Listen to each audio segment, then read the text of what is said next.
کتابی دیر نکن انجامش بده از ریچارد برانسون در پیشنهاد مرکزی خرد. پیشگفتار، تصویری بزرگتر. اولین بار روز جهانی کتاب سال 2006 از من خواسته شد کتاب دیر نکن انجامش بده را بر رشته تحریر درآورم. هدف این بود که این مطالب دوست داشتنی و الهام بخش برای علاقمندان کتاب بنویسم تا آنها به خواندن کتاب‌ها بیشتر تشویق شوند. چاپ اولین کتاب کم حجم بیش از حد انتظاری من به فروش رفت و در نقاط جهان خریداری گردید. این کتاب مقام اولی فروش را در کشور آفریقای جنوبی به دست آورد و در استرالیا در شمار کتاب‌های برتری سال قرار گرفت. از استقبالی که از این کتاب شد در پوست‌نامه گنجیدم. خیلی ها برایم نامه نوشتند و یادآور شدند این کتاب به آنها الهام بخشیده و تشویقشان کرده است. در ضمن به این نتیجه رسیدم فقط خوانندگان نوحضور که در واقع کتاب برای آنها نوشته شده از خواندن آن لذت نبردند.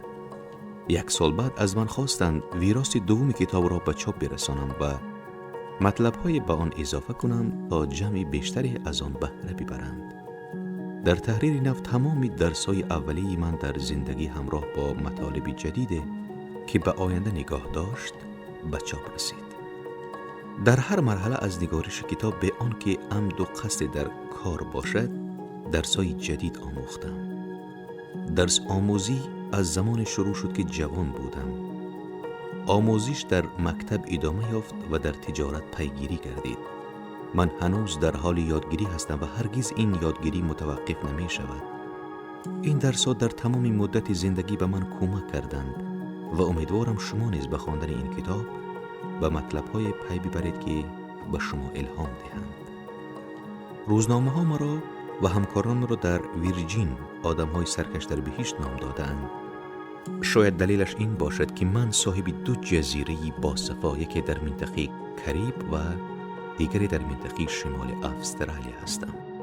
تردید وجود ندارد که ما می‌خواهیم در مقایسه با بیشتری تجارت‌ها کارهایی تمیزتر کنیم و برای من این مؤثر و مفید است. آدمی سخت‌کوش هستم. زیاد بازی و تفریح می‌کنم. به هدف داشتن اعتماد دارم. داشتن رویا هرگز چیزی بده نیست، اما من همیشه به رویاهای عملی فکر می‌کنم. درباره آنچه غیر ممکن است در خواب و خیال نمی‌شوم. من هدف‌های در نظر می‌گیرم و بعد راه رسیدن به آنها را پیدا می‌کنم. هر کاری بخواهم در زندگی بکنم آن را به خوبی انجام می‌دهم. در کارم تردید و دودلگی نشان نمی‌دهم. در مکتب خواندن و نوشتن برایم دشوار بود. در آن زمان خوانش پریشی هنوز شناخته نشده بود و از این رو معلم‌هایم تصور می‌کردند من تنبل هستم. به همین دلیل سعی می‌کردم مطالب را حفظ کنم. حالا حافظه خوبی دارم و این ویژگی یکی از بهترین ابزارهای من در زندگی شده است. از زمانی که ویرجین را راه‌اندازی می‌کردم، یعنی از سال 1967 کارهای زیاده کردم. ما یک شرکتی کوچک بودیم که به تدریج بزرگ شدیم. گاه سرعت رشد و توسعه ما در زمینه‌های مختلف از کولا، جامعه پشمینه که شوبانان پوشیدن، گرفته تا لباس عروسی، تلفنی همراه تا کتاب، تهیه فیلم‌های کارتونی تا کارت‌های اعتباری، هواپیما تا قطار و حتی سفرهای فضایی بسیار چشمگیر به نظر می‌رسد. چیزی آنقدر بزرگ نیست که دست زدن به آن غیر ممکن باشد. من از این که دستی ما به این شور و اشتیاق کار می‌کند به خود می‌بالم. وقتی ایده‌های جدید پیدا می‌کنیم به شوق می‌آیم و آن را تحقق می‌بخشم. اما حالا در هزاره جدید هستیم. ایده‌های کهنه و قدیمی دیگر محل از یگان ملت ندارند. با پیشرفت عظیم علم و بیشتر شدن درک و فهم ما درباره طرز کاری این کره خاکی و عالم هستی به این نتیجه رسیدیم که همه چیز با هم در ارتباط است. چیز تنها و مجرد از دیگر امور نیست. هر اقدام نتیجه ها و پیامدهای خود را دارد. به همین دلیل احساس میکنم مهم است که بدانیم ویرجین چگونه در قرن 21 کار خواهد کرد. رفتار مردم، صناعت و مؤسسات تجاری در سطح جهانی تأثیرات بلند مدت و فوری بر دنیای ما دارند. اگر انسان اشتباه کند میتواند فاجعه آمیز باشد. در سطح شغلی ویرجین 50,000 کارمند دارد و اگر ما موفق نشویم زندگی این اشخاص به مخاطره میافتد. البته به عنوان یک بازرگان و اهل دنیای تجارت من میخواهم ادامه دهم و موفق شوم و گاه روش‌های ارزانتر در روش‌های تولیدی یعنی استحصالی به نظر بهتر میرسند، اما من از یک رویه پیروی میکنم آسیب نرسان. به نظر میرسد در کنار مسئولیت هایی که در جایگاه مدیر اعمال یکی از موفق ترین شرکت های دنیا دارم، مسئولیت دارم در مقام یک انسان به کسی آسیب و لطمه نزنم. من بر این عقیده‌ام که هر کاری که ما میکنیم در جای چیزی یا کسی را تحت تاثیر قرار میدهد. مدت طولانی به نظریه گایا گرایش داشتم که از سوی جیمز لاولوک 40 سال قبل به وجود آمده بود. بر اساس این نظریه دنیا مانند یک سلول یعنی کوچکترین واحدی سازنده بدنی موجود زنده که می تواند به طور مستقل عمل کند واحدی هویت زنده دارد و هر چیزی را که نیاز دارد در درونش وجود دارد. از این که بگذاریم پروفسور لاولوک معتقد است سیاره ما اگر آسیب ببیند می تواند خودش را اصلاح کند. حتی با وجود نظریه گایا همه نقطه بدون بازگشت در کار است که فراسوی آن آسیب دیگر برطرف شدنی نیست.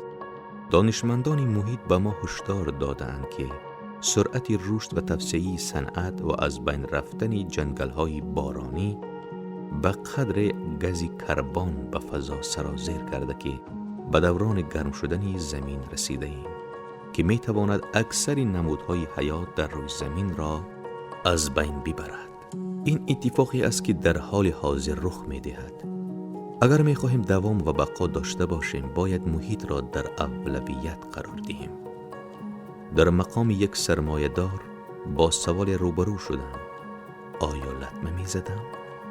بررسی های دقیق نشان می دهند که شما می توانید یک سرمایه دار باشید و با این حال فلسفه حفظ و نگهداری از کره خاکی را رعایت کنید.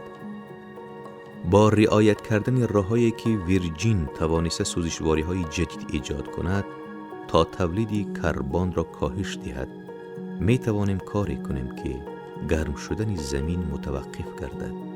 می توانیم کاری کنیم شرکت‌های ما مسئولیت پذیرتر شوند. من به این نتیجه رسیدم: صناعت و مؤسسه‌های تجارتی که در سطح وسیع فعال هستند مجبور نیستند بد باشند. البته همه ما می خواهیم یخدان داشته باشیم، صاحب اتومبیل باشیم، سوار هواپیما و قطار شویم، زندگی طبیعی و رضایت بخش داشته باشیم.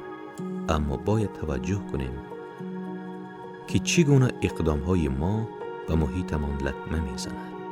من معتقدم شرکت‌های بزرگ مانند ویرجین باید از یک روش همه طرفه بهره گیرند و ضمن انجام کار خود توازن طبیعت را حفظ کرده و تا حد امکان آسیب کمتری به محیط وارد کنند. ویرجین می تواند این کار را بکند زیرا یک شرکت خصوصی است. من هر چی را به تغییر بهتر شود تغییر می دهم. می خواهم برای دیگران الگو شویم. در این زمینه تحت تأثیر کارکنان خوب و بسیار عالی خود قرار گرفتم. بغیر از جیمز لاولوک من از نظرات بستگانم سر پیتر سکات، جوناتان پورریت، تیمی فلانری استرالیا که کتاب عالی هواسازان را نوشته و ایل گور که با تهیه فیلم و کتاب حقیقتی ناخوشایند نشان داد دنیا در آستان یک فاجعه است الهام میگیرم. هدف جدیدی من در زندگی کاستن از میزان کربن در محیط و فضای زندگی است. به همین دلیل طی ماه‌ها و سال‌های آینده ما در ویرجین به هر پیشرفت علمی که شرایط تجارت را بهتر کند بها خواهیم داد.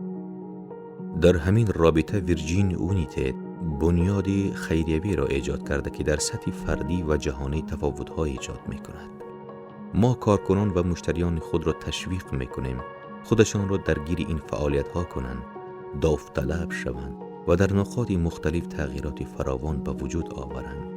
به خصوص با مشکلات جدی مانند بیماری سپی و سیل روبرو نگردند. آموزش عنصری کلیدی این موفقیت است. ویرجین همیشه به شدت تلاش کرده تا از طریق فعالیت‌های خیریه به جوانها از طریق ویرجین یونیتد کمک کند. اما من می‌خواهم به نوآوری‌های بیشتر دست یابیم و در این زمینه آموزش نقش مهم بازی می‌کند. اقدام‌های ما کمتر جنبه سیاسی دارد و هم اکنون در دانشگاه‌های 30 کشور آفریقای جنوبی مؤسسه در زمینه تجارت دایر کردیم. اولهای شروع کارم افضا مطمئن‌تر بود. شما حرفه را انتخاب می‌کردید که سابقه‌اش در خانواده شما وجود داشت. بچه‌ها معمولاً شغل پدران خود را اختیار می‌کردند و بیشتری مادرها در خانه می‌ماندند. اما امروز هیچ چیز مطمئن نیست. زندگی می‌تواند یک تلاش و یک مبارزه طولانی باشد. مردم اگر می‌خواهند به جای برسند باید اولویت‌های خود را انتخاب کنند. بهترین درسی که در زندگیم آموختم این بود که دست به کار شوم و کار انجام دهم. افلاطون فیلسوف یونان باستان گفته است مهمترین بخش هر کار شروع کردن آن است و در همین زمینه چینی ها میگویند یک سفر 1000 میلی با برداشتن قدمی اول شروع می شود. اگر در شروع به انتها فکر کنید، اگر به همه میل‌هایی که می‌خواهید طی کنید بیاندیشید و اگر به همه خطراتی که ممکن است با آنها روبرو شوید نظر کنید، ممکن است هرگز قدم اول را بر ندارید. در زندگی اگر برای رسیدن به هر آنچه که می‌خواهید تلاش لازم را نکنید، هرگز به هدفتان نخواهید رسید. قدم اول را بردارید و حرکت‌های فراوان پیش روی خواهید داشت. ممکن است با مانع‌های روبرو شوید، اما در نهایت موفق می‌شوید. موفق باشید. ریچارد برانسون.